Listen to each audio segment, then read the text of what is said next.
Olá pessoal, tudo bem? Meu nome é Rodrigo Barreto, eu sou cirurgião plástico aqui em Sobral, Ceará.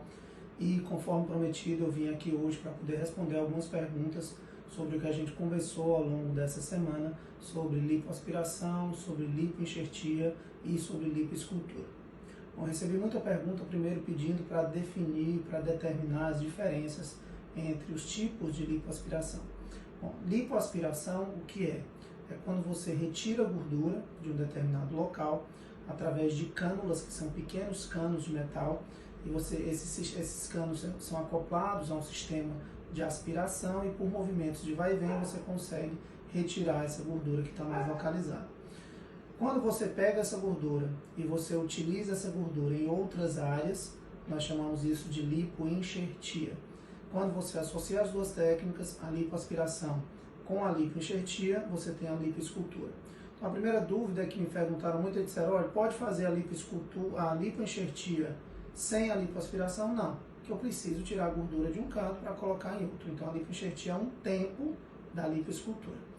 Existem variantes da técnica de lipoaspiração, a Vibrolipo, Smart Lipo, Hidrolipo, atualmente há muito falada a Lipo HD.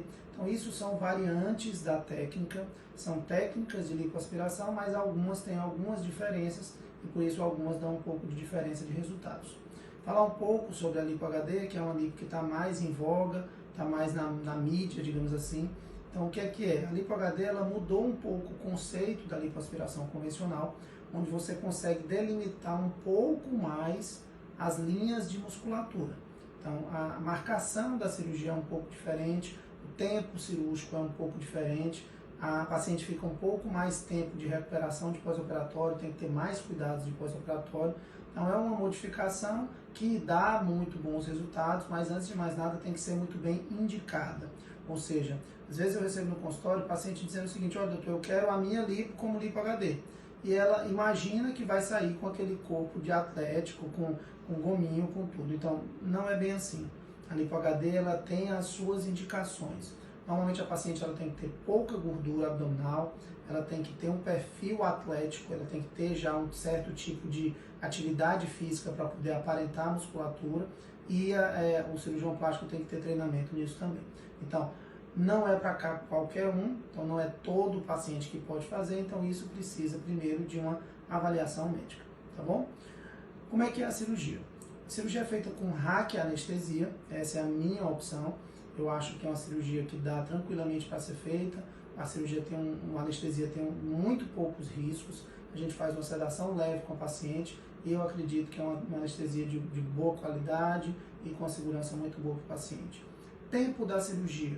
O tempo da cirurgia varia de 2 horas e meia a 3 horas. Em casos de Lipo HD, a gente demora um pouco mais, em torno de 4 horas. Demora um pouco mais exatamente porque a gente tem que fazer essa modelagem do abdômen, tem um pouco mais de cuidado, tá certo? Como é que é a cirurgia? Vou tentar explicar para vocês aqui pela ajuda do quadro. Imagina que isso aqui é a paciente. Normalmente eu começo a cirurgia com a paciente deitada. Então, esses orifícios são os orifícios onde a gente faz de acesso. As incisões, pessoal, são pequenininhas, são mais ou menos meio centímetro, como eu botei aqui. Então, as incisões elas são feitas nessas localizações e a gente lipoaspira essa região toda aqui do abdômen, lateral, essa região aqui que normalmente apaga um pouco a região do bumbum e o outro lado também. Quando a paciente tem gordura de culote, a gente pode lipoaspirar essa região também, entrando por essa incisão que tem aqui embaixo, tá bom? Começa essa parte, que é a parte posterior, esse tempo dura em torno de 1 hora e meia, mais ou menos, e aí a gente pode utilizar a gordura, né, a fazer a lipoenxertia. Normalmente se escolhe a região glútea, que é a parte mais importante que a paciente pede, mas pode ser feito em outras áreas também. A lipoescultura, a lipoenxertia de glúteo, se a paciente ela tem uma queixa mais de depressão trocantérica, ou seja, que é essa perca nessa região aqui da região do glúteo, a gente pode injetar mais gordura nessa região. Se a paciente ela prefere ter um glúteo um pouco mais empinado, a gente geralmente injeta mais nessa região. Se a paciente já tem um volume de bumbum bom, que acha que o volume do bumbum é legal, ela quer só aumentar um pouco, a gente pode distribuir um pouco mais a gordura em toda a região glútea. Esse tempo da cirurgia dura mais ou menos 1 hora e meia. e aí a gente vira a paciente, tem toda uma técnica para isso, e aí a gente passa para fazer as incisões na parte da frente. Aqui eu fiz a marcação mais ou menos da marcação da lipo HD, mas a lipo convencional tem marcações semelhantes. Então, a gente faz 2 incisões na região aqui da região pubiana. Se a paciente já tiver alguma cicatriz, a gente pode aproveitar a cicatriz. Se ela já tiver feito abdominoplastia, a gente usa a própria cicatriz da abdominoplastia. Se não tiver nenhuma cicatriz, tiver cicatriz cesariana, a gente usa a cicatriz da cesariana. Mas aqui é um paciente que não tem cicatrizes, faz uma incisão no umbigo e às vezes faz 2 incisões próximo da borda inframamária. É feita a lipoaspiração dessa região também. A gente sempre acentua bem essa região da curvatura, tanto aqui quanto aqui, que é um local que dá um resultado muito bom na lipoaspiração. Se em casos de lipo HD, a gente faz essa marcação mais dos bordos musculares, para a gente tentar cavar um pouco mais nessa região, para tentar dar mais um pouco de definição à paciente. Tempo total da cirurgia dura mais ou menos em torno de 3 horas, como eu disse, né? Caso de lipo HD um pouco mais. A paciente sai da sala de cirurgia já de cinta, ela normalmente interna no dia, vai embora no outro, tá bom? É uma cirurgia considerada de risco? Bom, o que eu costumo dizer no consultório, para quem já me conhece, é que todo procedimento cirúrgico tem algum grau de risco, né? O que a gente tem que ter? A gente tem que ter todos os cuidados possíveis para evitar que essa cirurgia se torne um procedimento de risco. Então, você tem que ter todos os seus exames pré-operatórios, você tem que operar no hospital que tenha suporte de UTI, o mais ideal.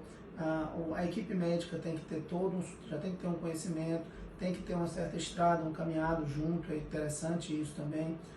Você tem que ter os cuidados de medicação pré-operatória, intraoperatória, pós-operatória, tem que tomar as medicações, usar a cinta, o seu médico tem que ter a disponibilidade de qualquer problema, você está próximo para poder para ele responder. Se você tiver todos esses cuidados, a tendência é que lipoaspiração ou qualquer cirurgia plástica que você venha fazer na sua vida, ela seja uma cirurgia que tenha riscos menores do que qualquer cirurgia que você venha fazer na sua vida. Então, é muito tranquilo, é uma cirurgia muito segura, cirurgia que feita em mãos experientes, ela tem uma taxa de complicação muito baixa e normalmente a gente costuma ter um resultado muito bom. Me perguntaram também as outras áreas, eu posso usar a gordura em outros locais? Sim. A gordura ela pode ser utilizada, na verdade, em qualquer local que você tenha gordura, ou seja, é muito utilizada em região da face, nessa região do bigode chinês, utilizada em região torácica. Tem alguns médicos que usam em região mamária, eu particularmente eu não gosto porque pode formar cistos de gordura e isso pode atrapalhar um pouco a avaliação na paciente com câncer de mama. Pode utilizar principalmente em região glútea, em região medial da coxa. Eu particularmente não recomendo que seja utilizado em região de panturrilha, que as panturrilhas são locais que tem muitos vasos e você pode inadvertidamente ter uma injeção de gordura nesse vaso e isso realmente pode causar uma embolia pulmonar, tá certo? Bom, então antes de mais nada eu queria dizer para vocês que acompanhem o canal, que eu vou sempre tentar tirar um pouco das dúvidas de cada um. Toda semana eu vou tentar colocar algum vídeo, ou pelo menos a cada 2 semanas eu vou tentar explicar sobre alguma cirurgia e aos poucos a gente vai tirando um pouco de medo que às vezes a cirurgia plástica tira das pacientes. Eu recebi muita pergunta sobre valor, eu já estou pertinho de terminar, mas eu recebi muita pergunta sobre valores de cirurgia. O que as pacientes têm que entender aqui? Primeiro, eticamente, a gente não pode determinar valores por redes sociais. Segundo, que precisa de uma avaliação médica. A avaliação médica presencial, ela é imprescindível para todo mundo. Por quê? Porque vai depender da sua indicação, mais ou menos o tempo cirúrgico que a gente vai demorar e, consequentemente, valores também. Muitas vezes o paciente me pergunta no direct, o que eu faço é dar uma média, uma faixa de valores, isso aí é permitido, mas a avaliação realmente é que vai determinar os valores totais, tá bom? Queria agradecer a vocês, queria agradecer a interação que está tendo nas nossas redes sociais, queria dizer que a cada dia eu vou tentar me esforçar mais, vou tentar cada vez mais ser um pouco mais presente para quem está tentando procurar informação sobre cirurgia plástica. E entenda que saúde não é ausência de doença. A saúde é quando você se sente bem consigo mesmo. Eu me sinto muito mais um cirurgião que melhora a autoestima das pessoas do que um cirurgião especificamente de cirurgias estéticas. Então eu estou aqui por vocês mesmo, tá bom? Muito obrigado, fiquem com Deus e até a próxima.